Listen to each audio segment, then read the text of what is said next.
Good afternoon, everybody, and welcome back to the Thrustmaster Virtual GP Championship. It is the penultimate round of the season. We only have Mugello and Suzuka left, and it comes down potentially to this race. Michael Schmidl can become the champion. We'll go through the how he can become champion very shortly, but I'm going to introduce Justin Sutton, who is alongside me. Thank you so much. Looking forward to this one. Yeah, it's a fast-flowing circuit, my type of circuit, with maybe not many overtaking locations, but it should be fun. And I'm, of course, Matthew Gallagher. Forgot my own introduction. There's the championship. Michael Schmidl 11 points out in front with 2 races remaining. No one else is in the title fight. It is a strict fight between Schmidl and Stefanko. It'll be interesting to see if Honzik can get involved as well.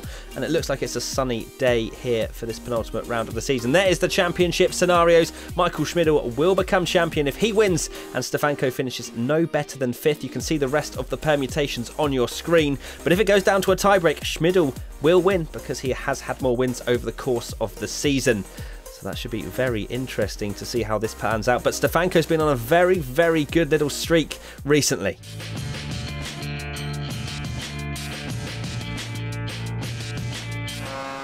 So on board with the BenQ car heading into a lap, on board with Michael Blazek in the BenQ car, heading down towards turn number 1. As I mentioned in the intro, a bit of a fast and flowing circuit, dropping it down just into 3rd gear, over 140 kilometers per hour apex speed as we navigate our way into turns 2 and 3, a left-hander and then a right-hander, and then a decent long straight here. It looks like he's going to get up into at least 6th gear before breaking into the left-hander for the left-hander at turn 4. 4th gear for turn 4 and 5. Again, very high-speed circuit. Down the hill we go and into the very high-speed right-hander at turn 6. Pretty quick through the left-hander at turn 7 as well. Now the double right-handers getting heavy on the curb is Blazek in the BenQ car, and up the hill we go once again before descending for the final part of this circuit. We got a quick right and then left, and then the very, very long turn 12 as the back end tries to step out on Blazek there coming out of turn 11. And then, as I mentioned, this is a very, very long right-hander going downhill, just waiting to get onto the power.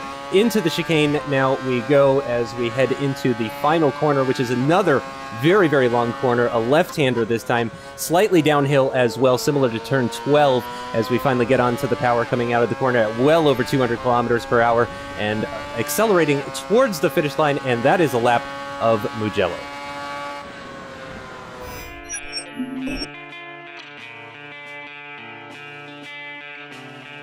So let's take a look at how qualifying panned out, and it is Martin Stefanko on pole position, and he has his championship protagonist right alongside him, Michael Schmidl in 2nd place. Honzik, the man who usually gets 3rd position, is 3rd on the grid with Zubek, the rookie, the guy that's really impressed this season, in 4th. Then you've got Sakura, Frabish on the 3rd row, Blazek and Schlad on the 4th, and then on the last row of the grid we've got Kostielik, who is still struggling to get out of my mouth in the right pronunciations, and Polesny with a penalty down in 10th for causing multiple collisions in Sepang. He will start from the back of the grid, although only having a 5-place grid penalty, but clearly not being able to get up the grid enough to get anywhere higher than 10th. So we are now on the grid, ready for this penultimate race of the season here at Mugello.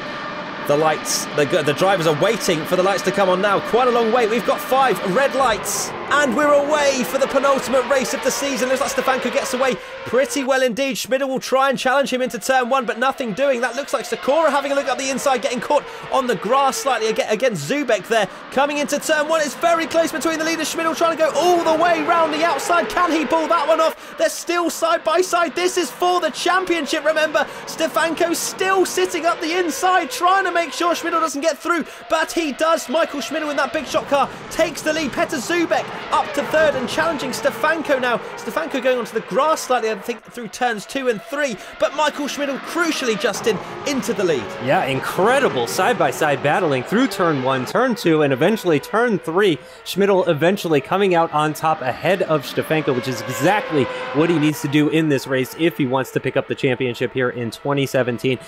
Meanwhile, Jan Frabish back in 8th position is eyeing Polesny, who's already jumped up to 7th position. We're not even done with the first lap of this 29-lap race, and he's already up into 7th position, although we should have expected that because we know he's quick. He had some, as I described them, oopsie-daisies in Sepang last time out, but we know that he is a very quick driver and can certainly put in quick lap times, so he is proving that to all of us by going up the order relatively quickly. Oh, and Peter Zubek, that's a big mistake for him. That's going to lose him a number of positions, and coming onto the start-finish straight as well, which means he's going to be really hindered heading down towards that, and he's going to lose another position all the way down into 6th position now, as Kostulik actually was the one that made that move. What a great start from Martin. Yeah, Kostulik up into the top 5 after the first lap, and there we have. Okay, and we completely missed that. We were so focused on the battle for 1st and 3rd in that race that we didn't notice that it looks like Frabish went up the inside on Blazek. Slight contact there and sent the BenQ car for a spin. Oh no! Oh no! Oh no! And he tries to go around, and it just does not work out. So that is going to be investigated after the race, but that is obviously sorely disappointing for pretty much everybody but Martin Kostulik, who has really come out on top in all that, man. Well, that was absolute carnage at the back, but obviously our thoughts and sort of attention was on the fight for the lead, because this is where the championship could be decided if Stefanko was to have a disappointing race. We're having a look at Zubek and Kostiulik. Here's Zubek making his way back up the inside of Martin there, although Martin's hanging it round the outside, trying to have a little look, but nothing doing, as Zubek, a little bit more grip, a little bit more pace just in general. Those two are the only ones on the soft compound tyres, which is will be interesting. Okay, well, that was an interesting little bit of spectator lag there, but yes, so Zubek in 5th position is the highest of the soft compound tyre runners, which is going to be interesting. They're going to have to pick quite early, but this is Schmidl and Stefanko into turn 1. Is Stefanko going to go all the way around the outside and pay back pretty much what Schmidl did at the start? And it looks like he's going to try and pull this off. They're still side by side, but Schmidl will have that inside line, and unfortunately for Stefanko, he couldn't make it happen, but looked like the slipstream, and he got a great run out of the final corner. His front wing, he is flirting that with the rear diffuser of Schmidl, and it looks like right now, Justin, Martin Stefanko has the pace. Yeah, Stefanko is very quick. He seems to be getting almost caught off guard by Schmidl's braking points and that sort of thing. I mean, you talked about him having those issues with the wing, getting very close. And yeah, I think Stefanko is maybe a bit quicker at this circuit, despite losing that lead in the opening lap. He did lose out on the dogfight, but he could still pick this back up. Of course, you know what I'm going to say. He needs to pit before Schmidl pits. That's what I say every time. Different. Yeah, exactly. If we see him do that, then I have no doubt in his ability to actually make the jump in the pit lane and get ahead, because he does seem to have that raw pace over the Big Shock driver. I think he'll be able to pass him, Justin. I don't think he'll need that different strategy call that obviously we've been hoping for. Look at the slipstream Martin has got coming down the straight. It looks like he's running a little bit lower wings as well, as he's going to challenge once again into turn 1. Can he make it stick this time around? He's going to go round the outside once again, the racing line essentially going into turn 1, but Michael Schmidl defends beautifully, but then Martin gets on the power much earlier, trying the undercut, and no, not working either. It's pretty much single file through here, unless you're going to go side by side on the first lap like these guys did. But Michael Schmidl defending well, but it seems like he hasn't set the car up to really defend from Martin Stefanko's setup, where it seems a lot less aero on the front of that car, which will obviously affect him through this part of the track. But Martin actually getting a little bit out of shape and almost falling into the clutches of Honzik, who is still very much holding on at the moment in 3rd. But it seems like Schmidl he's got his kind of Martin covered through the tight twisty sections, but as it comes onto the straight, Martin gains so much time. Yeah, it's incredible. I mean, it's gotten him alongside him into turn 1. He's tried a couple of different. He's tried going around the outside. He's tried the cutback now. Neither of which has actually worked out for him. He doesn't have a problem getting alongside him. He's clearly got the top speed advantage, especially with the benefit of that slipstream heading down the start-finish straight. But it hasn't actually produced any sort of result for him just yet. We're only not even 4 laps into the race yet, so he still has plenty of time, and he'll get an opportunity here. He does appear visually a little bit further back than he was on the last attempt as we complete lap 4, start lap number 5. Yeah, I don't think we're going to be seeing a side-by-side moment between these two this time. Nope. So yeah, they're able to take the racing line, but you can see Stefanko really closing up on him. After he got a bit out of sorts last lap, he closed right back up onto Schmidl. And the really unfortunate thing, though, is that this is going to be pretty damaging to his tires as I mentioned in the hot lap at the beginning of the video, you know, it's a very high-speed circuit with a lot of downforce and a lot of dirty air as well, which means he's going to be really understeering like crazy on these medium tires, trying to follow through the really high-speed corners like 4, 5, 6, 7, 8, and 9, which we're right in the middle of as they make their way up the turn 9 hill right now, and then finally descending back down the hill. Polesny is still in 7th position, has not made up any more places, but he is eyeballing that 6th place from Kostulik here. Oh, and he is taking the rallying course for that exit, and that's going to undo quite a bit of the hard work that he had done, and actually it's going to put Jan Frabisch right onto the back of him. So now, rather than going on the attack against Martin, he is having to defend as the Lynx car tries to go around the outside of that very, very, very long turn 12. Feels like it goes on forever. It's almost akin to Luffield at Silverstone, very similar to that.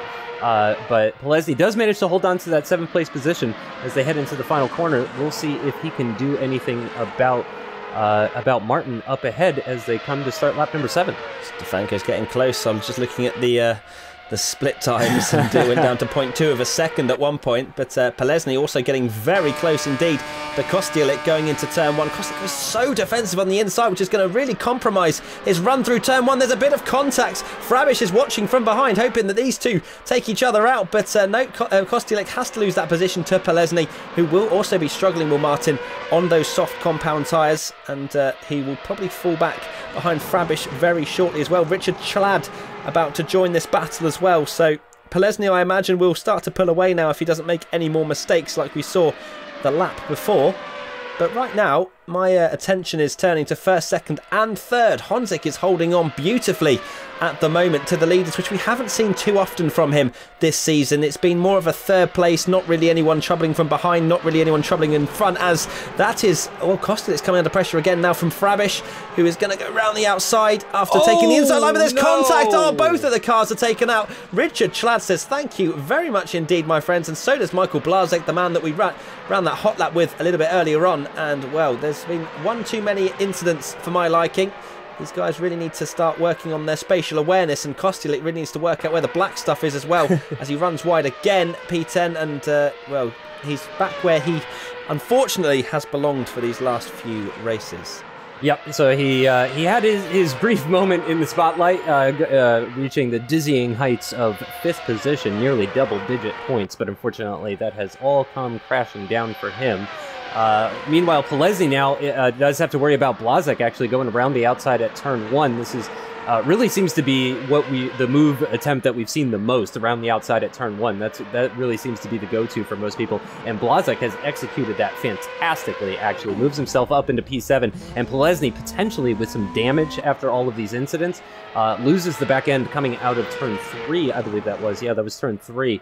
And that's going to put him into the wall. So unfortunately, his day is going from bad to worse. He had a great start, but unfortunately, it's not going so well now. Back on board with the leaders, however, though, Stefanko still at about a similar distance to Schmidl. We haven't really seen any overtake attempts in recent laps. He does seem very close heading into this final corner.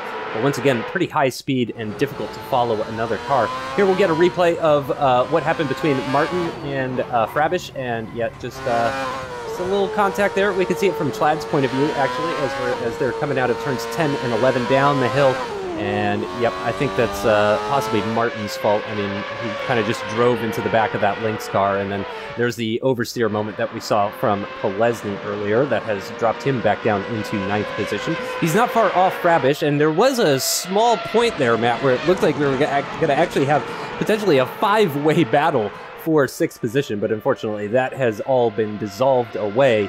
But we are still left with this fantastic battle for the lead, and it's a 3-way battle for the lead. It is indeed. It's all very much calmed down at the front, as well as the potential 5-way fight for P6.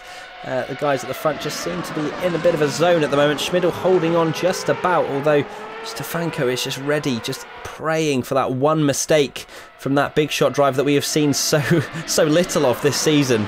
And Michael Schmidl, if I'm going to put my money on anyone to win this race, it probably would be him, after seeing his performances throughout the season, where he has just dominated from the front, or not dominated in the sense of time gaps, but dominated in the sense that Martin Stefanko just couldn't get that extra 10th to be able to close up and pass the Big Shock driver.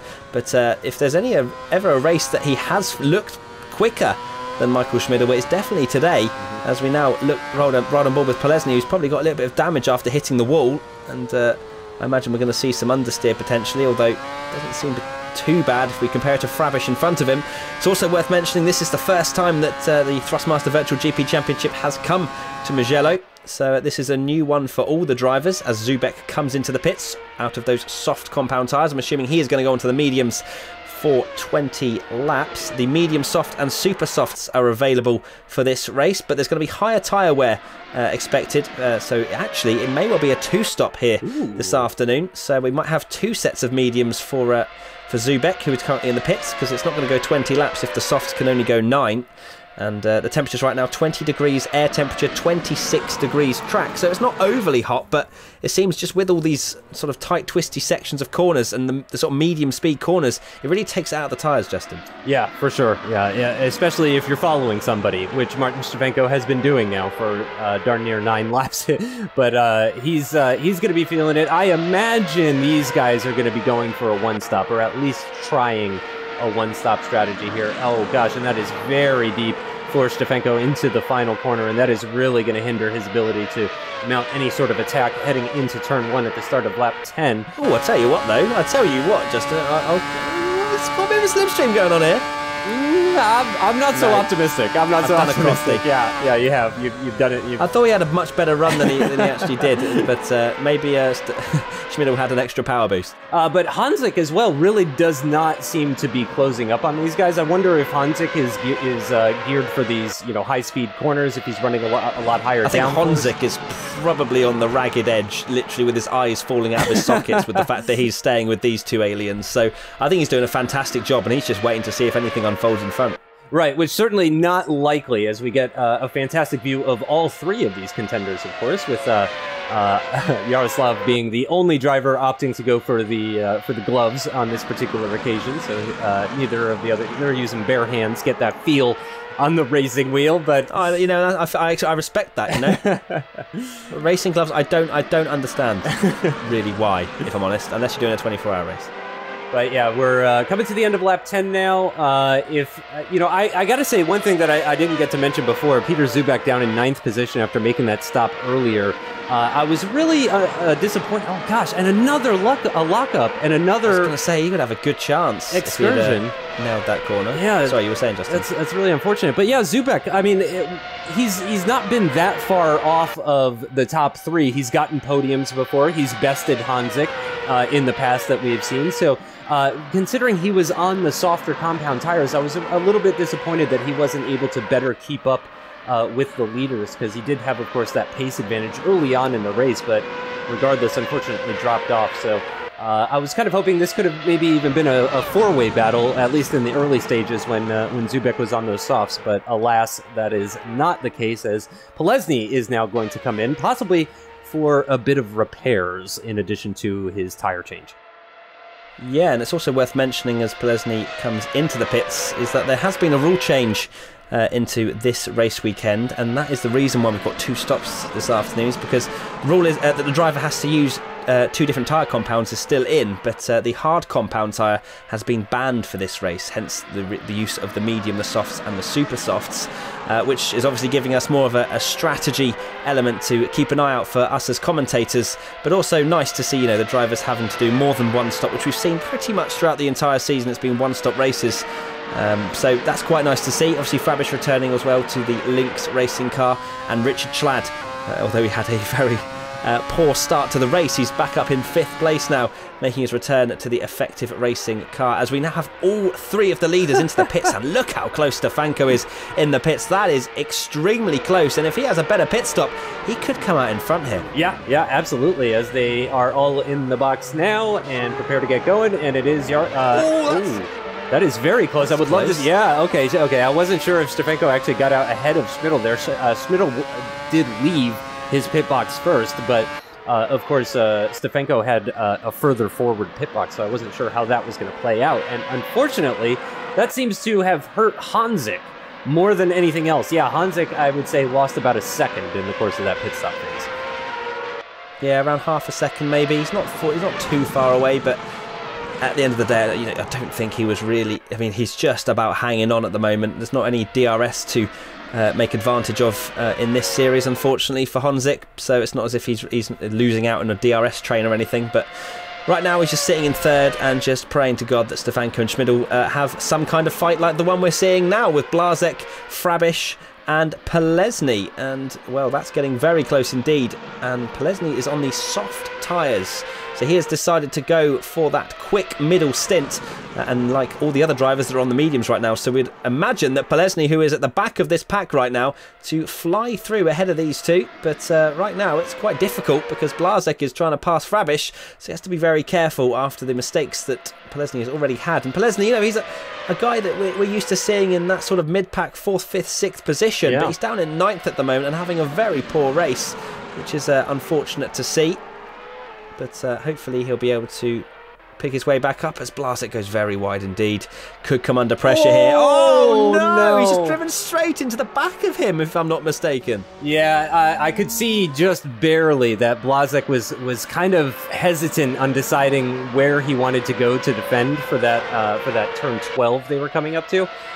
So I think Polesny was having a hard time figuring out whether he should go left or right, and ended up doing neither of them. And just drove straight into the back of him. Yeah, akin to, I think it was Schumacher in Catalunya in 2012 as Chlad makes his way out of the pits in 6th position. Also, I wanted to give a little shout out to Jan Sikora. We're not really seeing much of him on the screen. He's having a quiet 4th position, but that's a solid 4th position. Oh man, and that got very exciting for Polesny as they were approaching the pit exit. Yep, and here's what happened here.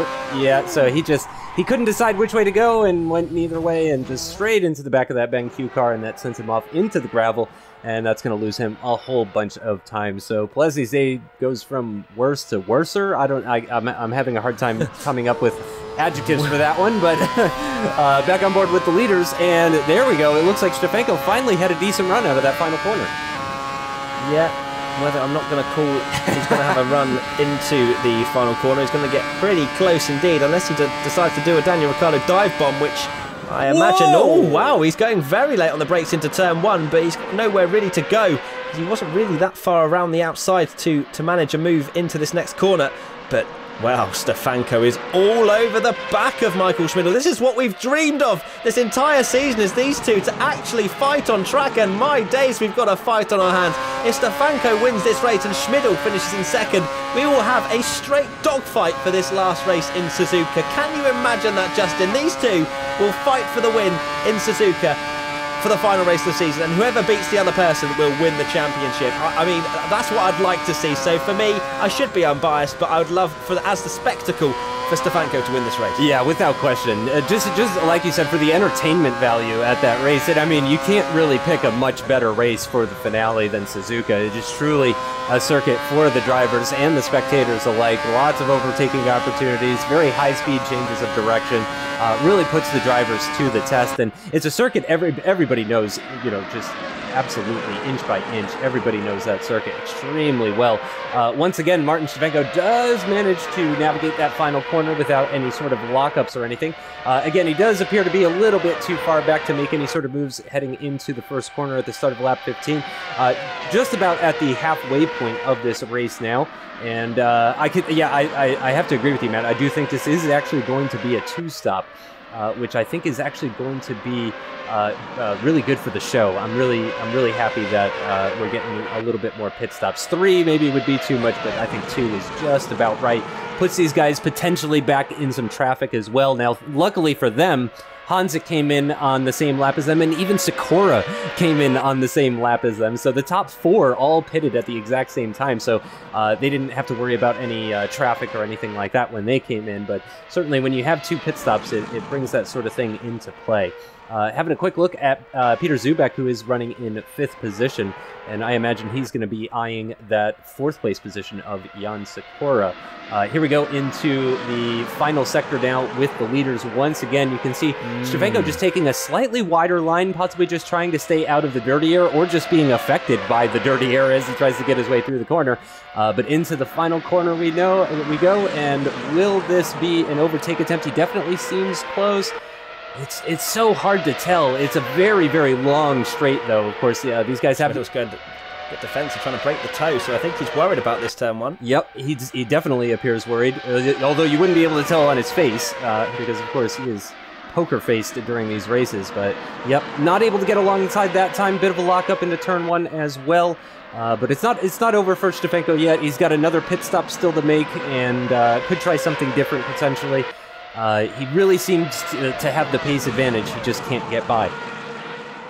Interesting to see Jaroslav Honzik sliding up in these two DMs. He's right in there in the battle for the lead now. He's less than a second behind Martin Stefanko, which means this can well and truly be called a three-way battle for the lead. I was thinking of a very old phrase from Rhino 83 with three-way horse, which was obviously him messing up.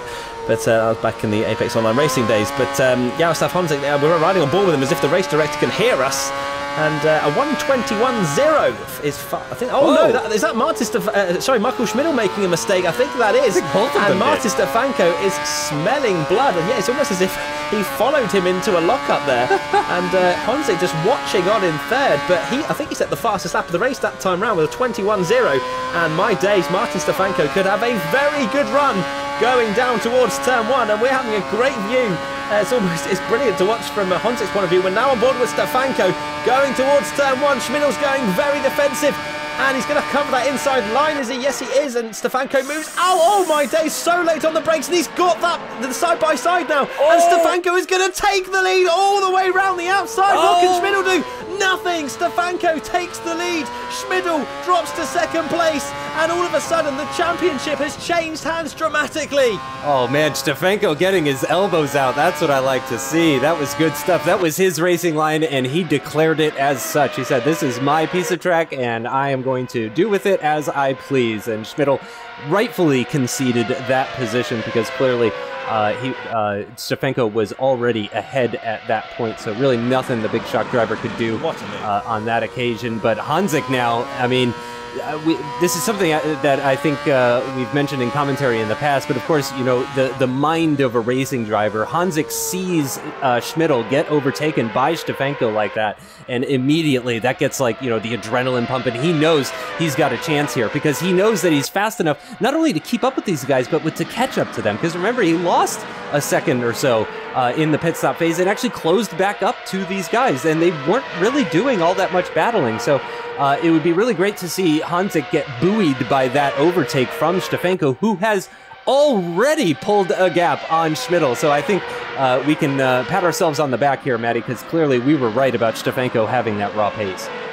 1:20.8 with that move as well. That is absolutely stunning pace from Martin Stefanko. Just blows the fastest lap, I think, out of the water. That I think was sitting with Honzik on the 21.0. It's doing 20.8 with an overtake as well. Yeah, that's impressive stuff. So Stefanko really showing that he has the pace here this afternoon, and he wants to win this championship. And look at this, all the way round the outside, millimetre perfect. Beautiful. To the white line. Any more over that to the left, and he would have hit the grass and potentially lost the position to not only Schmidl, but also to Honzik behind. Look at that. Look how late he was on the brakes. He knew exactly where he wanted to go. He'd been sizing up the move for many laps, and that is absolutely millimetre perfect, as I said. And Stefanko had to make it happen. That's the thing. Michael Schmidl, if he won this race, he would stretch his gap by another 7 points, and it would be game over going into the last race. But now it would be 4 points going into the last race, and you'd imagine these two are going to be fighting for the victory in the last race at Suzuka.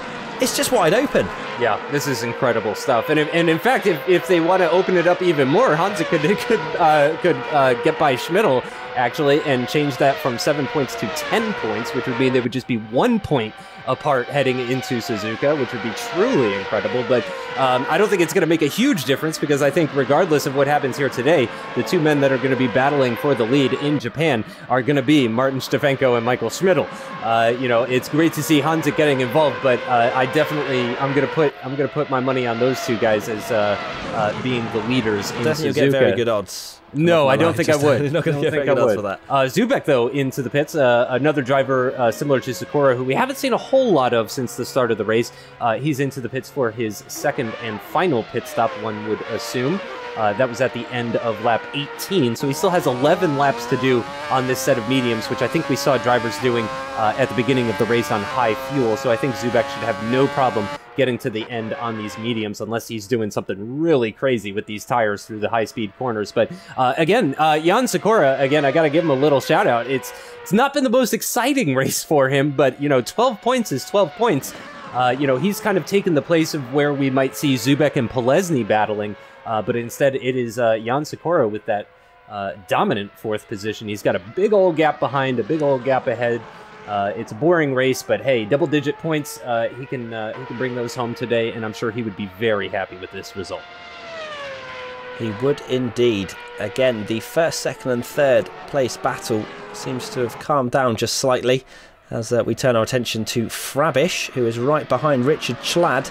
And, well, Schmidl still has a chance because we have one more pit stop. These guys will have to go onto the soft compound tyres at some point, which will be interesting. These guys might not be as quick on the softs, or, Stefanko might struggle a bit more on the soft compound tyres. It's something that we have to keep an eye on, as, oh my dearie me, Richard Schlad going for a spin, and Blazek just completely T-bones him. Zubek gets promoted 2 positions up to 6th, and that is straight into the pits for Michael Blazek, who will be coming into, hope that his pit engineers can sort his car out, as that was an enormous impact with Richard Schlad. It's very lucky that they weren't taken out of the race, as we now have a replay. There was a lockup, which may have just sort of distracted Richard, just to maybe just... Oh my days, that's just not a nice sight to see for another driver, seeing a car stricken sideways across the track, and you have absolutely nowhere to go. But lap 20 of 29, and we have Michael Schmidl coming into the pits. He's done exactly what Justin Sutton has said all year round. And Michael Schmidl, he's not been many times in second trying to hunt down Martin Stefanko, but as soon as he is, he comes in for the undercut, and this could make it very interesting come the next lap. Yeah, 120.8 last lap from Stefanko, which is about the fastest lap that we've seen in this race. I don't know if it's the exact fastest, but it's definitely 20.6 Martin did. Yeah. So it's right up there, and with Schmidl into the pits, he is going to be pushing like hell right now. I mean, this is going to be a quali lap essentially from Stefanko. He's going to drain all of his curves nice and early in the lap, of course, and try to minimize that undercut from Schmidl, who we know has not exactly had the same pace as Stefanko. Clearly, this is a Stefanko-style circuit. Try saying that 5 times fast. It's just really worked out well for him today. I mean, he even managed to make a clean overtake on Michael Schmidl without any sort of, mistake from Schmidl or anything like that. And that's an achievement in itself. Martin Stefanko should have gotten a thing pop up on his screen. Achievement unlocked, overtook Michael Schmidl. And is he going to... Yes, he is. He looked like he was going to actually continue on for another lap very briefly there, as he just head straight for the right-hand side of that pit lane, just minimizing the distance between the pit entrance and his pit box, of course. And it looks like Hanzik is into the pits as well. It would be really interesting to see if he could do anything about Schmidl after pitting on a different lap, and we'll have to see where those guys come out. We can see Stefanko already out of his pit box, and actually Schmidl is going very quickly down the straight. We could see a battle into turn 1. He is going to clear Hanzik, no problem. Wow, Yaroslav, I think, is struggling in the pit lane, because that's the second time now that we've seen him lose some pretty significant time in the pit lane, as Peter Zubek shoots up the inside at the final corner on Jan Frabish and takes 5th position at the end of lap 21, and he's going to be very happy about that. I'm sure he's going to be way too far off of Jan Sikora to do anything about 4th position, and in fact, he's probably going to have to worry about the Lynx car in his mirrors after he picked up that slipstream, but no, he's able to get onto the brakes late enough, head into that cambered turn 1, which is another reason I love this circuit. There's a bit of a camber to some of the corners, which means you could just carry that little bit extra speed. Turn 12, turn 1, those are all got a little bit of a camber going on, which is truly fantastic, and allowed Stefanko to go around the outside on Schmidl. I don't know if he could have pulled that off without that slight camber there, but fantastic circuit, and it's putting up actually better racing than I expected. I really only expected one overtaking location into turn one, and although that is where the majority of the action has been, you know, we've seen plenty of battling through turns 2 and 3 and 4 and 5, even into the later stages of the lap as well. So I'm really happy with how this race at Mugello has turned out. Yeah, and as a debut, it's certainly gone down well in this Virtual GP Championship. What's not going down so well is Michael Schmidl, who doesn't appear to have an answer for Martin Stefanko. It's as if they've swapped cars. And now Stefanko's got he's got the fresher tires as well too. So he's faster, he's got track position, and he's got fresher tires. Yeah, exactly. The tyres that will degrade a lot quicker. That means that Michael Schmidl, towards the end of the race, could be struggling just a little bit, and even Honzik could start to close in towards the end of the race, but that's something to monitor in the next few laps. But I have to say, Martin Stefanko, sort of towards the start of the season, he really was almost quite nervous at times. You know, you'd see him pull off a really good qualifying, and then unfortunately the nerves might get to him in the first few laps. It used to be the case that Michael Schmidl would just get that jump on him and have a 3-4 second gap in the first few laps, and he could never close that. I mean, once his nerves had settled and he was into a rhythm, he never really used to lose any more time than that. But it seems like now he's actually been able to sort of get a hold of himself and really just put every single ounce of performance in from lap 1, from the go, from qualifying as well. He's improved his qualifying. Yes. Getting pole position here was crucial, but obviously he lost it at the start, but managed to pull off an incredible overtake into turn 1. Because if it wasn't for that, he'd definitely still be behind Michael Schmidl, because it's so difficult to overtake such a talented driver as Michael Schmidl. Yeah. And towards the first few races of the season that we watched, there was no one that we thought could even challenge Schmidl. Schmidl was so far out in front, but Martin has, in this second half of the season, has been stunning. Yeah, absolutely. And as I said in the beginning of the season, I've actually followed Martin even on previous leagues and previous racing series and that sort of thing. So it's been fantastic watching him mature as a driver and seeing these two guys battle each other. Like the incredible maturity and respect that was given by both of those drivers during those battles is truly incredible stuff to see. We've seen some mistakes. We've seen some aggressive driving in recent races as well too. I won't say any names, but it's always great to see that our front runners are extremely respectful. They're leaving each other room. Stefanko was hard but fair when he squeezed Schmidl out. I believe it was at exit of turn 4 when he made that overtake, but hard but fair racing with an emphasis on fair. And that's what we really like to see. We like to see these guys going side by side, doing their battles, but without any sort of spinning or contact or anything like that. Maybe some slight contact is okay, but we don't want to see anybody spinning off the circuit or anything like that. It's been great battling we've seen from the two of them. Yeah, it really is. It's been an absolutely fantastic championship to monitor these two and how close they've become. Schmidl at the start was the dominant force. He was the better driver. But it seems like Stefanko is a match, if not just that half a tenth quicker that he needs to challenge in this championship.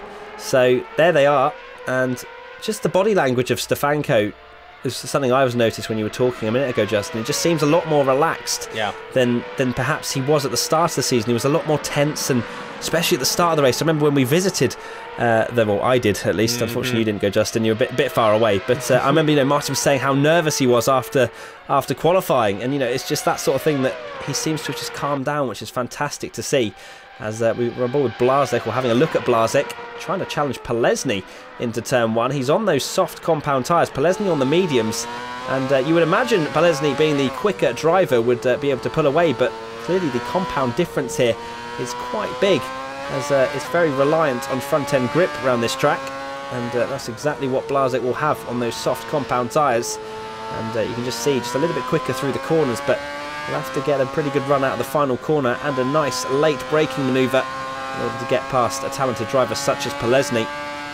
Yeah, but I'll sort of reiterate your little shout outs to Sakura. He's doing a fantastic job up in 4th, although he's going to have to hold on from Zubek, who is on those medium compound tyres, so he shouldn't be as fast, but maybe in the last lap or so, that's where he might start to close in with those soft tyres degrading.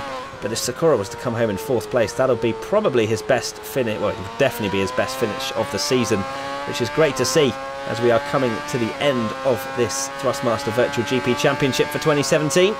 And it's been an absolute pleasure to commentate, and I cannot wait for the finale if it ends like this, Justin. Yeah, it's good. It's going to be fantastic. Again, I think Suzuka is a fantastic choice as well. There are a few circuits in the world that could host the finale as well as Suzuka can. So I'm certainly looking forward to that one. And yeah, it's been a difficult race for both of these guys, both Blazek and Polesny, and now they find themselves battling each other in the closing stages of this race for 7th position, which is, I'm sure, what neither of them was hoping for in today's race. So I'm sure they're bummed about that, but hopefully they'll give us a nice little battle to round things out here as the gap up at the front appears to have stabilized around a 1.5 seconds or so. So these guys will have to put on a good show for us. I don't know if anybody's told them that they're now our primary source of entertainment, but hopefully they'll... Ooh, gosh, a little bit wide at the exit of that corner for Polesny. It really didn't seem to lose him any sort of time, though, whatsoever. Stefanko, Schmidl, and Hanzik are all now on to lap 27. Less than 3 laps remaining in this race here at Mugello for... Flown by. What's that? It's flown by. Oh, yeah, it absolutely has. Yeah, it's been a fantastic race for sure. I don't know if it was up to Monza standards. I still vote that we race at Monza every single year, or every single race, but you know, every single race. Yeah. Absolutely. That was a truly good one. Now it does appear that Schlad has possibly increased the gap between Stefanko and Schmidl. Seems that Stefanko has navigated his way around Schlad relatively quickly, but Schmidl is being held up a little bit more, and I don't know that that's actually any fault of Schlad's. It really seems that Schmidl's just not up to the back of him yet, so it feels like Schlad maybe doesn't feel a need to actually let him by, because the Big Shot car is really not that close. Now this, I think he probably should have let him by before the final corner there, because that is really going to hurt his gap. It's over 2 seconds now between Stefanko and Schmidl, and yes, there's only 2 laps remaining in this race, but that's really not going to help Michael Schmidl, as he is now finally getting by the effective racing car of Richard Schlad. Does manage to finally get by him. Schlad just gets right out of the way of Hanzik. So maybe Hanzik passed him a 5er before the race today or something like that. Yeah. I don't know if that was favoritism for Stefanko or Hanzik, or maybe he just really doesn't like Michael Schmidl. It really seems that he got held up quite a bit over the course of lap 27 by that effective car. So yeah, I think the leader is pretty much set. As you mentioned before, Maddie, Stefanko really just seems comfortable. He just seems like he's really settled in, especially in particular in this race. I'm not even just talking about the later stages of the season and everything, but he just seems nice and calm and collected in the final stages of this race as we're rapidly approaching the end of this penultimate lap. And it should be a relatively simple cruise to victory for Stefanko. Hope I didn't commentator curse him just now.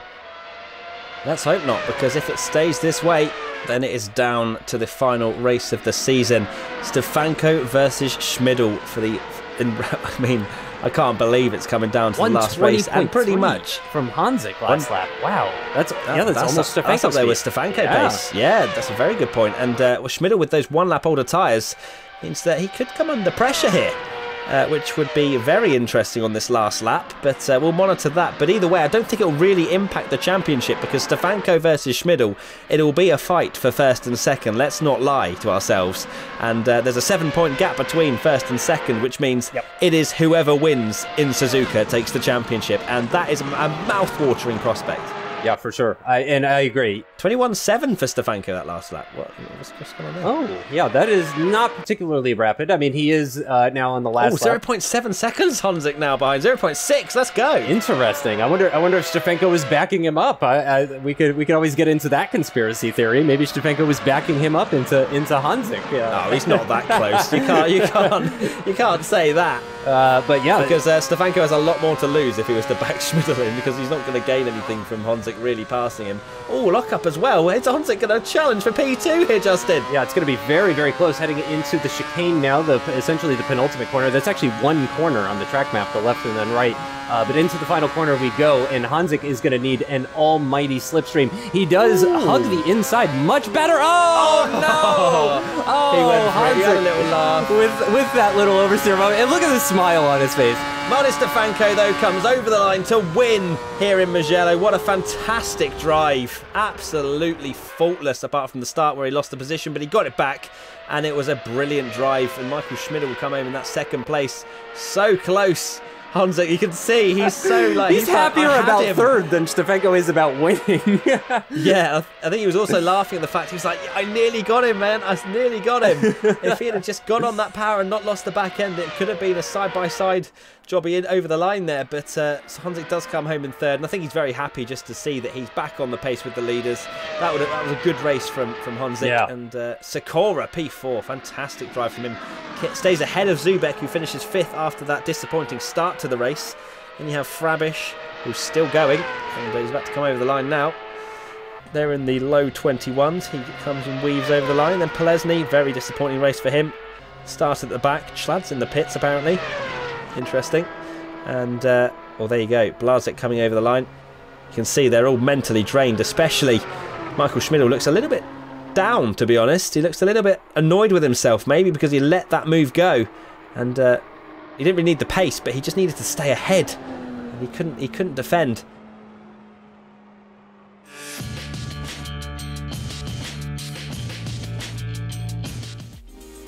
Take a look at the race results. The fastest lap also goes to Stefanko, which means it's a 3-point gap going into the final race. Schmidl in second place, Honzik third, Sikora 4th, Zubek 5th, Jan Frabish 6th.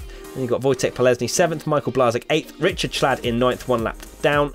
And then 10th was Martin Kostielik, who had a really good race at the start, was running in 6th, and then had a few incidents. And there's the championship. It goes down to the wire. The Japanese Grand Prix is what awaits us, and I cannot wait. Yeah, it should be a good one. I mean, they know that it's going to be great. It's a championship finale, Justin. And they know what's at stake. You know, the drivers are well aware, so I'm expecting they're going to be putting on their A game. Those two men right there. And there he is, Martin Stefanko, very happy. Michael's also laughing. Join us for the final round, the Japanese Grand Prix. We'll see you then.